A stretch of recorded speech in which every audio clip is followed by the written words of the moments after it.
बिस्मिल्लाहिर्रहमानिर्रहीम, अस्सलाम वालेकुम। आपको द बीनर सलीम शो में खुशामदीद कहती हूँ। आज तो बड़ी ज़बरदस्त किस्म की ख़बरें हैं। कुछ ऐसी ख़बरें हैं जो कि आने वाले वक्त से कनेक्टेड हैं, कुछ ऐसी ख़बरें जो कि मौजूदा टाइम से हो रही हैं, और कुछ ऐसी ख़बरें जिसने एक दफ़ा फिर से माजी के दरीचों के अंदर हमें झांकने पर मजबूर कर दिया। एक वो भी दौर था जब पाकिस्तान के अंदर हम आइन की बालादस्ती की बात करते थे। एक वो भी दौर था जब पाकिस्तान के अंदर जो फ़ौज का एक इदारा था, पाकिस्तान के अंदर जो इस्टेब्लिशमेंट थी, वो पूरे आबोताब से गरज चमक रही थी इंटरनल पॉलिटिक्स के अंदर। और अब एक आज का दौर है कि पाकिस्तान की जो फ़ौज है, पाकिस्तान की जो इस्टेब्लिशमेंट है, उसको सबसे ज़्यादा अगर किसी चीज़ की फ़िक्र है तो वो इंटरनल पॉलिटिक्स नहीं, बिल्कुल नहीं। उसको फ़िक्र है पाकिस्तान की, उसको फ़िक्र है पाकिस्तान के बॉर्डर्स की, उसको फ़िक्र है पाकिस्तान के अंदर दहशतगर्दी के ख़ात्मे की, उसको फ़िक्र है पाकिस्तान के अंदर किस तरीके से तरक्की करनी है, और उसको फ़िक्र है कि पाकिस्तान की जो रेपुटेशन है पूरी दुनिया में कैसे जाना है, और पाकिस्तान को किस तरीके से इंटरनेशनली मार्केट ऑफ पिच करना है। ये है वाज़ेह डिफरेंस। लेकिन तारीख़ का हिस्सा वो तल्ख़ पीरियड भी रहा है जब जब पाकिस्तान के अंदर मार्शल लॉ लगा है, और ख़ास तौर पे वो पीरियड जो कि मरीम नवाज़ और नवाज़ शरीफ साहब ने गुजारा है, उस सब के बारे में आज फिर थोड़ा सा झंझोरा गया।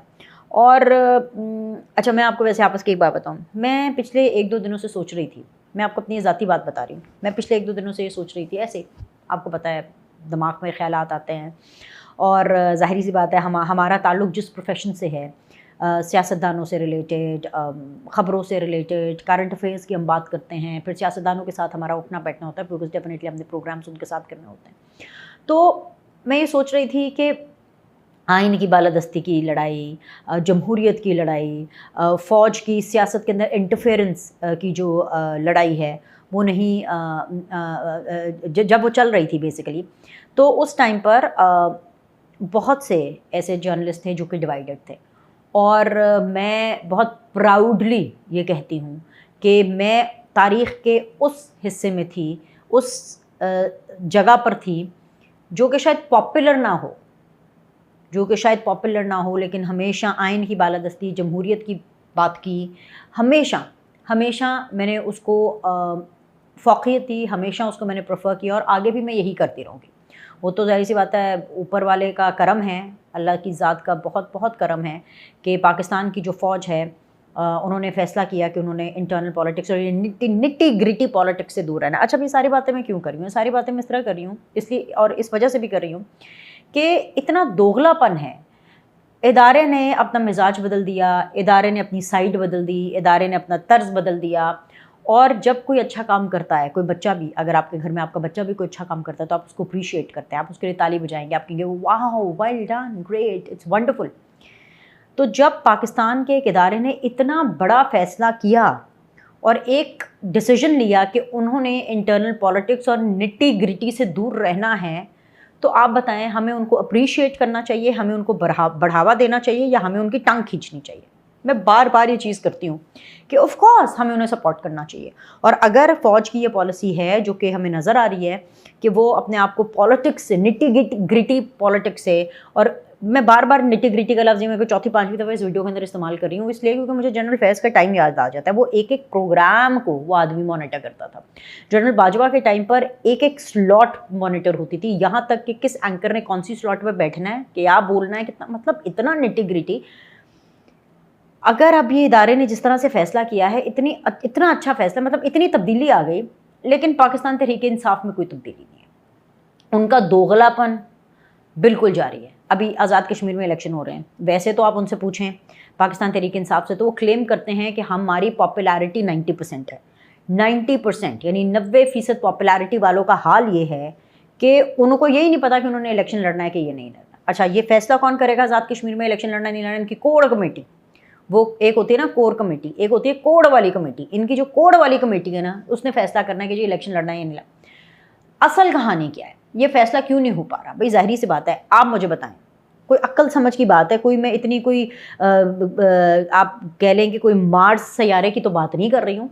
ये बहुत ही सीधी सी एक लिखी पड़ी बात है कि अगर आपके पास पॉपुलैरिटी है, अगर आप 90% पॉपुलर हैं, अगर आप स्टार हैं, अगर आपकी सुनी जाती है, अगर आपकी मानी जाती है, तो आपको तो कोई डर ही नहीं होना चाहिए, आपको तो भाग भाग के अवाम की अदालत में जाना चाहिए, आपको तो बार बार इलेक्शन में जाना चाहिए। लेकिन जैसे ही इलेक्शन आते हैं इनके रोने पिटने शुरू हो जाते हैं पाकिस्तान तरीके से, जी हमें तो लेवल प्लेइंग फील्ड नहीं मिल रही, हमें तो ये नहीं हो रहा, हमारा तो वो नहीं हो रहा, हमारा तो टिंगरा नहीं हो रहा। अभी इस इशू ये है कि इन्होंने क्यों अभी ये डिसाइड किया है कि हाँ देखेंगे कि हमने इलेक्शन लड़ना है कि नहीं लड़ना, क्योंकि इतनी ज़्यादा ग्रुपिंग है पाकिस्तान तरीके। एक अलीमा खान ग्रुप है, एक केपी के चैप्टर का ग्रुप है, एक फिर इमरान खान का डायरेक्ट ग्रुप है, फिर उसके बाद एक बैरिस्टर गौहर का ग्रुप है, फिर उसके बाद मतलब जितने आप हर बंदे का नाम लें पॉलिटिकल पार्टी में जो आपको थोड़ा बहुत पाकिस्तान तरीके इंसाफ का नज़र आता है, और उसके साथ एक अलग ग्रुप है जो अटैच है। तो उनको समझ नहीं आ रही कि उनको टिकट किसको देनी है, किसको उम्मीदवार बनाना है, किसकी बात सुननी है, किसको आगे लेकर के जाना है। So they don't know what they have to do, and basically because they don't know कि what they have to do, so लिहाजा उन्होंने कहा कि जो हमारी कोड वाली कमेटी डिसाइड करेगी कि जी हमें आज़ाद जम्मू एंड कश्मीर में पार्टिसिपेट करना है कि नहीं करना। मज़े की बात यह है कि नून लीग का एक मेंबर और पाकिस्तान पीपल्स पार्टी का जो एक मेंबर है, उन दोनों ने आईपीपी जो है वो ज्वाइन कर लिया, इस्तेकाम पाकिस्तान पार्टी, यानी 4 लोग एक ही दिन के अंदर 4 लोग आईपीपी में चले गए।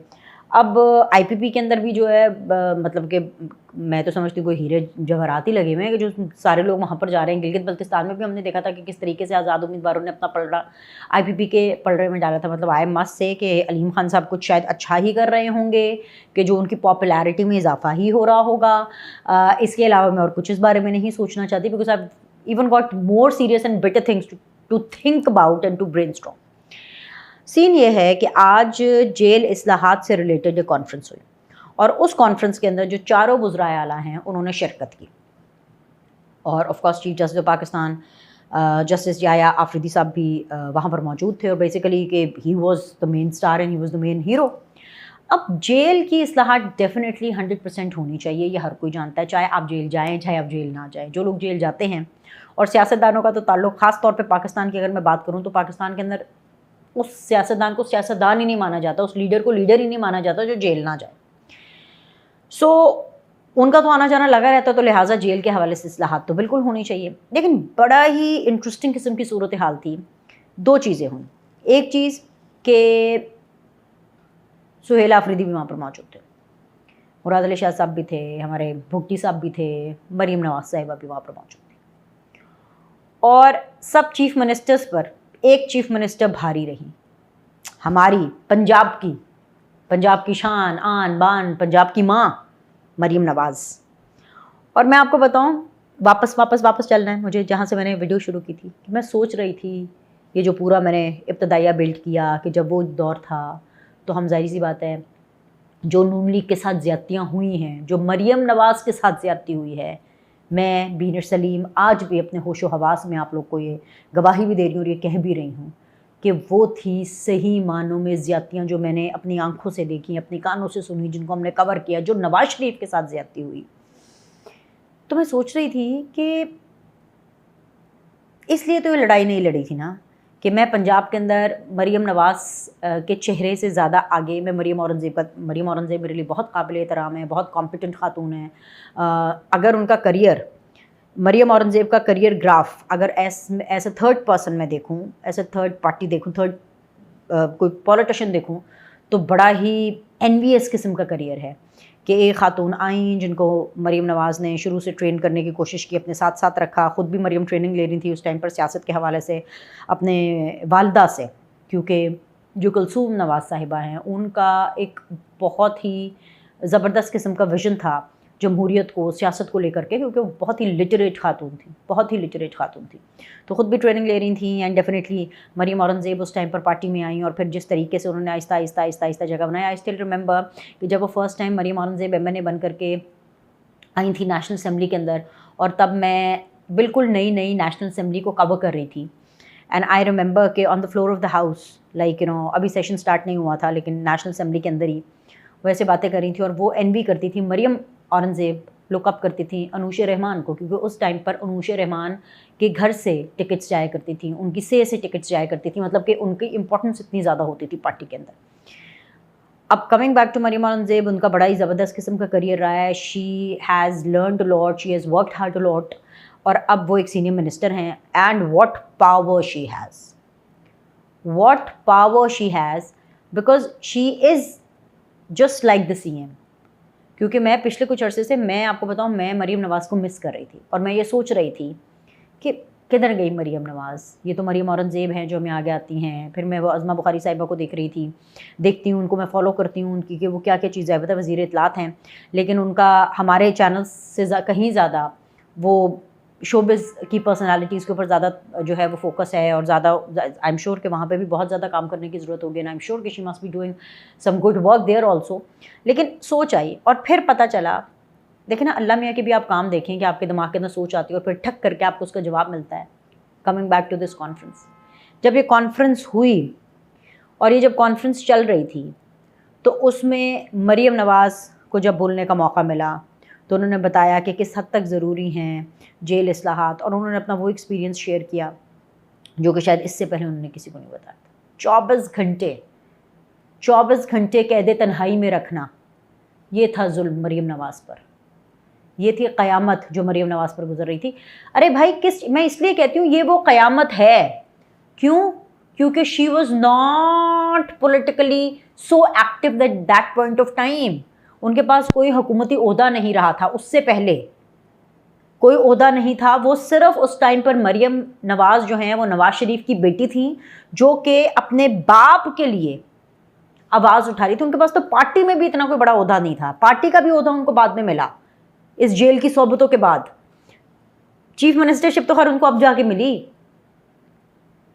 बहुत लोग इसके बारे में एग्जांपल्स देते हैं कि माजी के अंदर भी जो पॉलिटिकल लीडर्स रहे हैं, जो पॉलिटिकल पार्टीज़ के हेड रहे हैं, उनको बेजा जेल जाना पड़ा। आसिफ अली जरदारी को बेजा जेल जाना पड़ा। मैं नहीं मान सकती कि वो करप्ट हैं, क्योंकि पाकिस्तान की अदालतों ने उनको बाइज्जत बरी किया है, उनको बरियत मिली है। And the 11 years he spend in jail in the torture, Asif Ali Zardari साहब की, मैं तो समझती हूँ कि भाई सैल्यूट है उस आदमी को, कि जिसने सिर्फ और सिर्फ पॉलिटिकल विक्टिमाइजेशन के चक्कर में आकर के इतनी जेल काटी। फिर उनके चक्कर में फरियाल तालपुर साहिबा के साथ क्या हुआ, but definitely she was very much active in politics and she was in charge of that. लेकिन जब बेनज़ीर साहिबा, ऑफ कोर्स बेनज़ीर साहिबा के साथ जितना बुरा हुआ, मतलब उसकी तो कहीं मिसाल नहीं मिलती। जितना सियासत का जो गंद था उन्होंने बर्दाश्त किया बेनज़ीर साहिबा ने, मैं नहीं समझती कि कोई और कर सकता है। लेकिन उन सब में और मरीम नवाज़ के केस में ये डिफरेंस था कि उनको, मरीम नवाज़ को नवाज़ शरीफ की बेटी होने की इतनी बड़ी कीमत चुकानी पड़ी। 24 घंटे कैद तन्हाई। शुगर डाउन हो गई थी मरीम नवाज़ साहिबा की, शुगर लो हो गई, हाथ कांपना शुरू हो गए, शी फेल डाउन, वो गिर गई, गुड़ की बोतल टूट गई। फिर बड़ी मुश्किलों से उन्होंने गुड़ उठाया, मुंह में डाला और किसी तरह अपनी शुगर को बहाल किया ताकि वो उठ सके। कमरे के अंदर कोई पार्टीशन नहीं थी, उनको समझ नहीं आ रहा था, कमरे के अंदर कोई पार्टीशन नहीं थी बाथरूम के बीच में और जहाँ पे उनको सोना था या जहाँ पे वो चटाई बिछाती थी, कि कोई पार्टीशन नहीं थी। उनको समझ नहीं आती थी कि नमाज कहाँ पढ़नी है। ये वो सारी चीज़ें थी जो मरीम नवाज़ बता रही थी। सुहेला अफरीदी साहब आए, उनको भी जाहिर सी बात है भाषण देना था, उनको भी बोलना था। मुझे लगा कि ऐसी की तैसी करेंगे सबकी, तो उन्होंने अपनी ही ऐसी की तैसी कर दी। मतलब चीफ जस्टिस साहब के सामने खड़े होकर के सुहेला अफरीदी साहब बोल रहे हैं कि जी नाजायज़ बेजां इमरान खान को जेल में रखा हुआ है। खुदा का वास्ता, मैंने पिछले व्लॉग में कहा था, कौन लोग हो तुसी यार, ये क्या कहा के आते हैं, क्या बोलते हैं। चीफ जस्टिस के सामने बैठ करके बोल रहे हैं कि जी नाजायज़ जेल, इमरान खान को तो बिल्कुल ना हक जेल में रखा हुआ है, उनको कोई हक नहीं होता कि इमरान खान को जेल में जाए और इमरान खान को ये सहूलत दे, इमरान खान को फलानी, खान खान खान खान और पता नहीं क्या, जस्ट फ्लफ, कोई सीरियस किस्म का कंटेंट नहीं। मतलब कि मैं तो इस बात पे हैरान होती हूँ कि अगर वहाँ से कोई उठ करके इनको कह देता, ओ सुहेला अफरीदी, तुम्हारे लीडर को जितनी सहूलतें मिली हैं, क्या उतनी सहूलतें मरीम नवाज़ को मिली थी? क्या मरीम नवाज़ को जिम मिला था? क्या मरीम नवाज़ को मर्जी की डाइट प्लान मिला था? क्या मरीम नवाज़ को 7 बैरकें मिली थी? क्या बेनज़ीर को मिली थी? क्या नवाज़ शरीफ को मिली थी? क्या आसिफ अली जरदारी को मिली थी? ओ खुदा का खौफ कर लो। एनीवेज जी, इनको तो अल्लाह ही पूछे। अभी के लिए इतना ही। लाइक करें, सब्सक्राइब करें। आपसे अगली वीडियो में मुलाकात करते हैं।